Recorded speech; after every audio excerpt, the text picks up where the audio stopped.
7월 14일 맥체인 성경읽기 시간입니다. 어제까지 시편이 끝나고 오늘부터 사도행전이 새롭게 시작이 됩니다. 그래서 오늘은 사도행전을 전체적으로 소개를 해드리겠습니다. 사도행전은 오늘 읽을 말씀 여호수아 20장, 21장, 예레미야 10장, 마태복음 24장, 사도행전 1장이에요. 자, 사도행전을 소개를 해드리는데 1장 8절에 보면 아주 중요한 구절이 있습니다.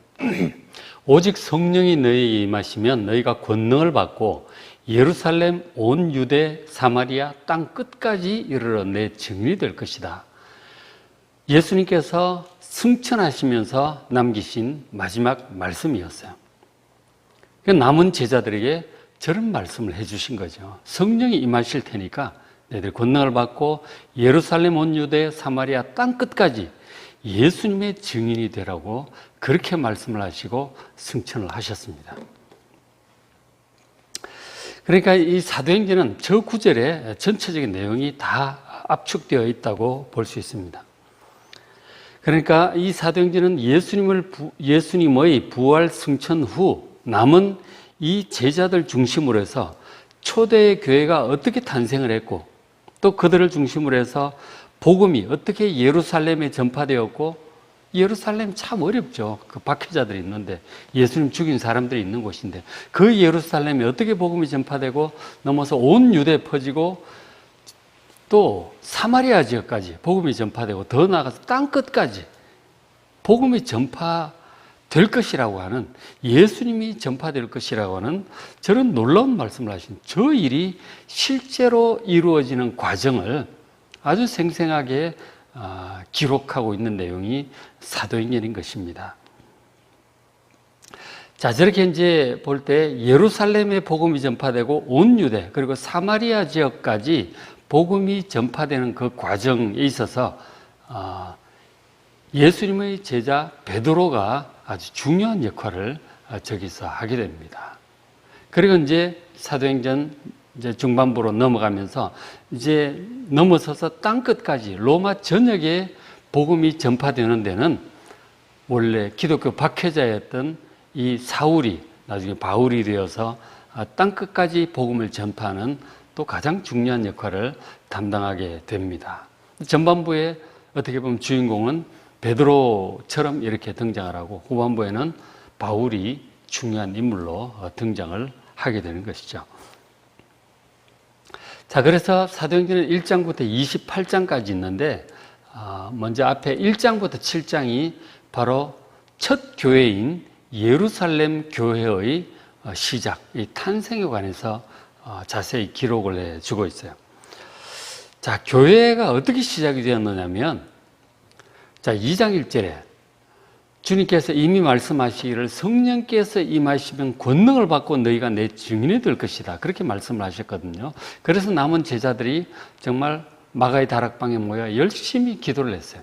한 열흘쯤 기도를 하고 있을 때 오순절 절기가 되었을 때 그때 간절히 기도를 하고 있는데 성령께서 강림을 하십니다.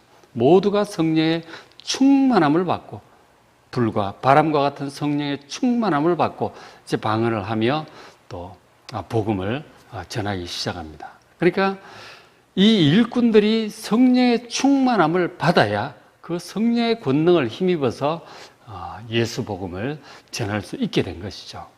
그날 모여든 사람들에게 사도 베드로가 나서서 설교함으로 그때 예수님께서 십자가에 못 박혀 죽으신 지 50일밖에 안 됐잖아요. 2달도 안 된 저 시점이라 예수님 그 십자가 처형되던 그 사건들을 다들 생생하게 기억하고 있을 때고 상당히 많은 사람들이 그때 예수님을 십자가에 못 박으라고 외치던 사람들이었을 거예요.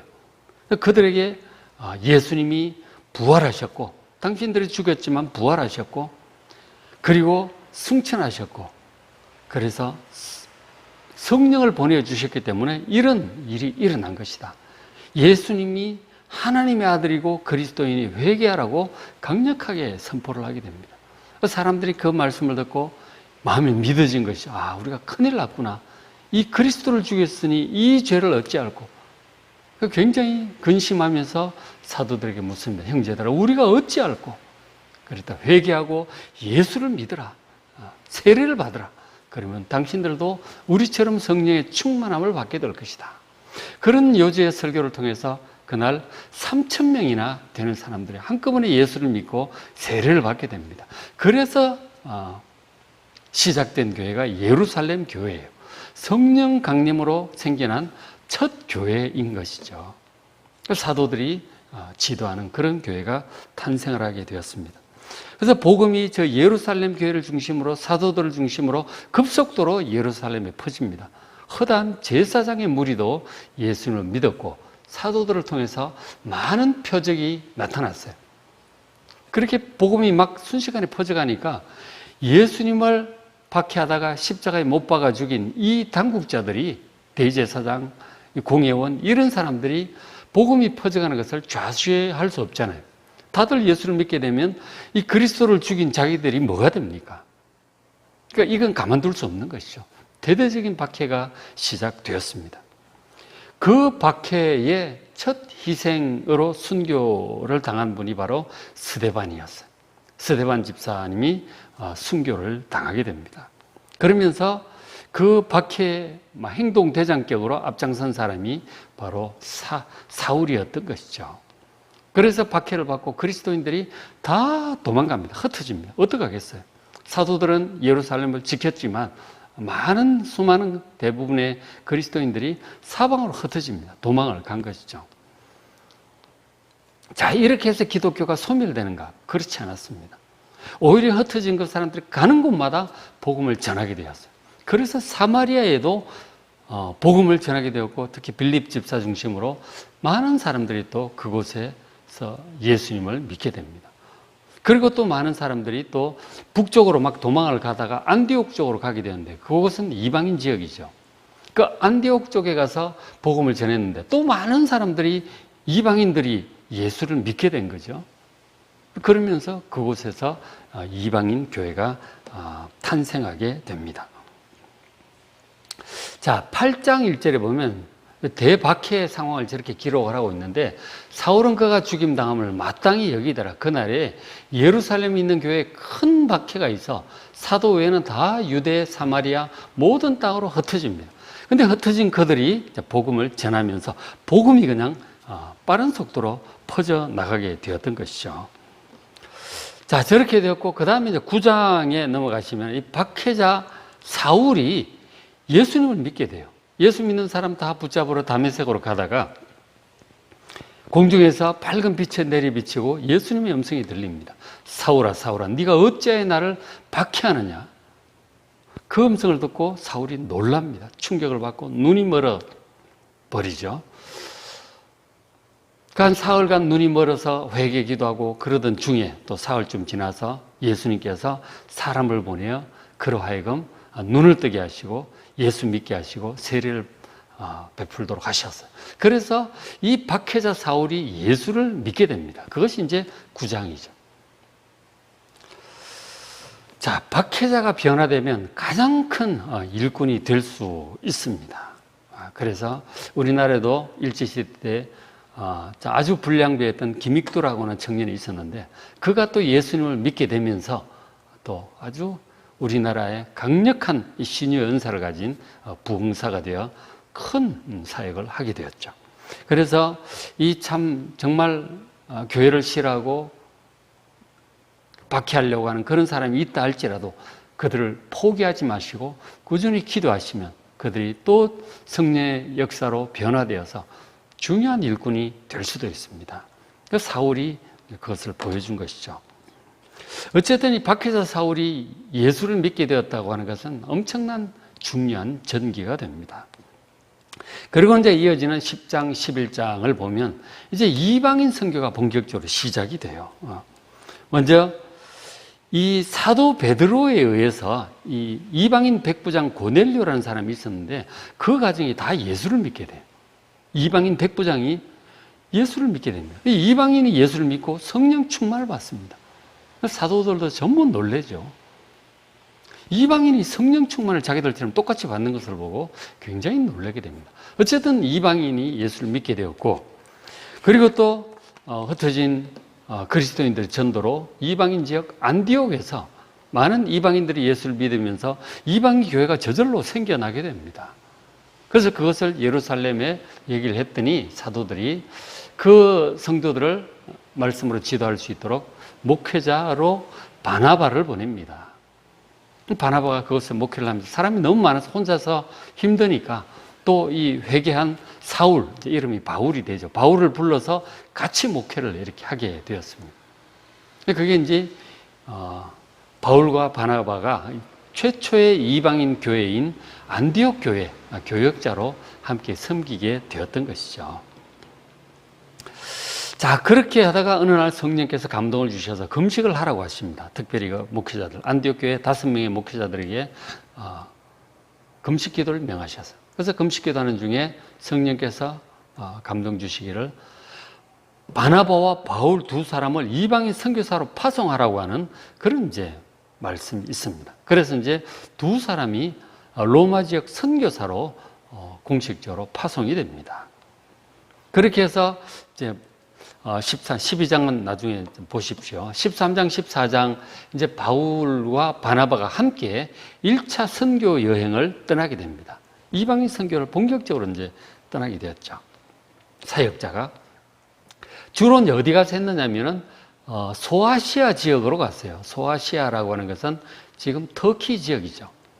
그곳에 있는 도시들이 비시디아 안디옥, 그리고 이고니온, 루스드라 이런 도시들입니다. 그곳에 가서 복음을 쭉 전하고 많은 사람들이 또 예수를 믿게 되었죠.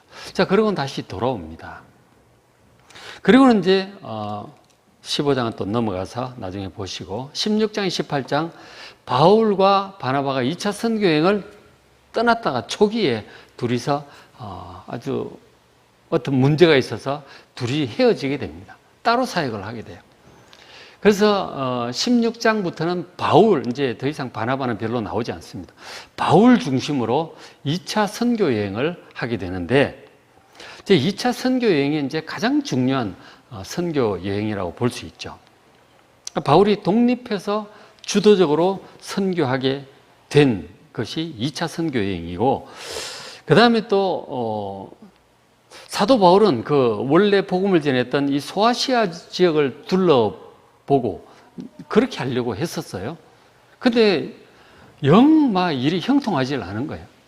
그래서 너무 답답하고 이래서 이제 있는데, 그 소아시아 끝부분 터키 그 해안가 쪽에 있었는데 밤에 환상이 보이는 거죠. 그 바다 건너편 그리스 쪽에, 마게도니아 쪽의 사람이 환상력이 나타나서 이쪽으로 건너와서 우리를 도와달라고 하는 환상을 보게 됩니다. 지금 주님께서 나로 하여금 지금 유럽 쪽으로, 그리스 쪽으로 건너가라고 하시는구나. 그렇게 깨달은 거죠. 그래서 바울 2차 전도 여행은 이제 유럽으로, 그리스 쪽으로 건너가서 그곳에서 복음을 전하게 됩니다. 그곳에 이제 첫 도시가 빌립보, 그 다음 데살로니가, 아테네죠. 고린도, 이런 도시들이 바로 그 유럽의 그 그리스 지역에 있던 도시들, 그곳에서 주로 사역을 하게 되었습니다. 많은 사람들이 예수를 믿게 되었죠. 우리 잘 알잖아요. 빌립보 교회, 그죠? 데살로니가 교회, 그리고 그 다음에 고린도 교회, 다 이제 2차 선교 여행과 관련된 그런 이제 내용들이잖아요. 다 2차 선교 여행 때 유럽의 복음의 씨앗이 제대로 뿌려지기 시작한 것입니다. 특히 이제 고린도에서는, 다른 데서는 뭐 한두 달 이렇게 머물고 또 지나가고 그랬는데, 고린도에서는 1년 6개월을 머물면서 아주 정성을 들여서 많은 말씀을 가르치고 사람들을 세웁니다. 그래서 고린도 전서도 있고 후서도 있고 그 사이에 편지도 있고 이제 그런 것들이 신약성경의 기록으로 남아 있죠. 그래서 유럽 복음을 본격적으로 전하게 되었는데, 다른 사도들은 저런 시기에 다른 사도들 있잖아요. 요한이라든가 다른 사도들 있잖아요. 빌립, 안드레 이런 사도들이 있는데 다른 예수님 제자들 사도들은 이제 초대교회 전해져 내려오는 이제 이 자료들이나 이 전성을 보면 진짜 땅 끝까지 갔어요. 이 사람들은 아프리카 저쪽으로도 막 갔고요. 아프리카 쪽으로 간 사람이고 동쪽으로 해서 아시아로 계속 간 사람들이 있었습니다. 도마 같은 경우 인도까지 갔다고 하잖아요. 그러니까 갔고 그 중간에 페르시아라든가 가서 다 복음을 전한 그 내용들이 전해져 내려오고 있습니다. 그리고 다들 대부분 순교를 당했죠. 그리고 북쪽으로 가서 소련 쪽으로 올라간 사람도 있고 또 어떤 제자는 어떤 사람들은 저쪽에 이제 프랑스 쪽이 있죠. 고을 지역으로까지 이제 복음을 전하러 갔어요. 진짜 예수님 명령에 순종해서 사방으로 흩어져서 땅 끝까지 복음을 전했던 것이죠. 근데 이 로마 제국은 이제 사도 바울이 주로 복음을 전했던 것입니다. 사도 바울이 이제 헬라어도 잘하고 그렇게 하니까 또 헬라 공부도 많이 하고 그래서 이제 그렇게 했던 로마 시민권도 있고요. 그렇게 주님께서 사용을 하셨던 것 같습니다. 그래서 결국은 이제 향후 역사를 보면 결국 그 로마 제국 전체가 복음화가 되고 이제 복음화가 되고 그리고 유럽 전체가 복음화가 됩니다. 로마 지금으로 치면 유럽 지역이죠. 유럽 전체가 복음화가 돼요. 그러면서 향후 이제 중세라든가 근대까지 지금까지 이 유럽 대륙은 기독교 대륙인 것이죠. 하나님께서 그렇게 하신 이유가 있었던 것 같아요. 만약 동쪽으로 가서 아시아 쪽을 보면 이 아시아 쪽에는 워낙 강력한 고등 종교들이 많이 있는 거예요. 불교라든가 유교라든가 힌두교, 뭐 불교는 불교, 그죠? 도교, 뭐 이런 것들이 아주 쟁쟁한 종교들이 있었던 거예요. 그러나 유럽 쪽에는 별 종교라는 게 별로 없었어요. 그냥 아주 뭐 미신적이고 아주 부족적인 뭐 그런 정도지 뭐 고등 종교라고 할 만한 게 이제 없었던 것이죠. 그러니까 복음이 자리를 잡기가 훨씬 수월한 것입니다. 하나님께서 그렇게 선택을 하셨던 것 같아요. 그러니까 유럽이 아주 기독교의 중심 대륙이 되어서 향후 복음을 전하고 기독교의 역사가 그렇게 진행되게 됩니다. 자, 그렇게 해서 이제 그 다음에 19장, 20장을 보면은 사도 바울이 또 세 번째 선교 여행을 또 떠나게 되는데 3차 선교 여행은 주로 소아시아 쪽에 에베소에서 주로 하게 돼요. 에베소. 우리 에베소서 있잖아요. 에베소에서 주로 이제 좀 장기간 한 2년 가까이 되나요? 그렇게 이제 좀 장기간 그쪽에서 복음을 전하게 됩니다. 에베소 교회 정성을 많이 들였죠. 3차 선교 여행입니다. 그렇게 끝나고 이제 예루살렘으로 왔는데 예루살렘으로 와가지고 사도 바울이 체포가 됩니다. 그 사도 바울이 온 로마 지역을 다니면서 복음을 전하니까 반대하는 유대인들이 사방에 많이 있었던 것이죠.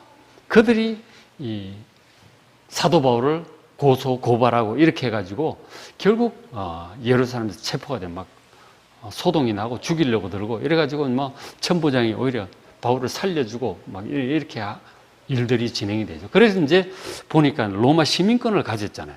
그래서 이제 재판을 하게 되는데 딱히 뭐 진짜 뭐 죄가 없잖아요. 그러니까 어떻게 하지도 못하고 그런가 바깥에서는 자꾸 사도 바울 죽이려고 들고 참 처리하기가 어려웠던 것이죠. 그 체포하고 재판하고 뭐 가이사랴 빌립보 감옥에 또 한 2, 3년 구금되어 있기도 하고 그러다 결국은 사도 바울이 황제에게 상소를 합니다. 그래서 로마로 이제 압송이 되는 것이죠. 결국 로마에 가서 그곳에 또 이제 연금 상태에 있으면서 또 복음을 열심히 또 전하게 됩니다. 그러니까 사도행전 마지막 구절이에요.